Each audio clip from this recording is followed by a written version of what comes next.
शमा से रोशनी की बात करो,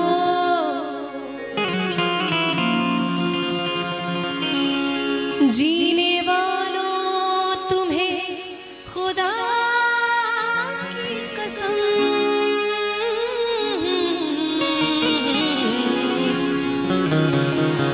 मौत से जिंदगी की बात करो।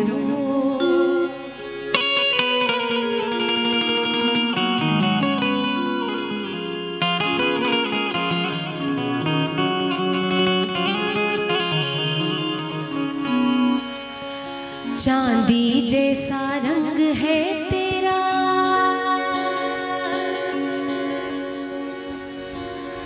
चांदी जैसा रंग है तेरा, सोने जैसे बाल। अच्छा, ये गजल लोगों को इतना पसंद है, ये आदरणीय पंकज उदास साहब की गजल है जो अब इस दुनिया में नहीं रहे। जितने धन संपत्ति सारे इस गजल में है, और मुझे लगता है कि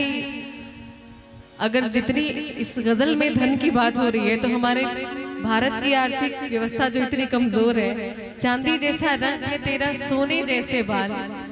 इतनी संपत्ति हमारे देश में,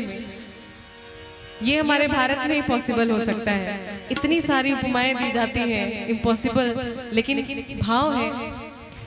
चांदी जैसा रंग है तेरा, सोने जैसे बाल, एक तू ही धनवान है गोरी, बाकी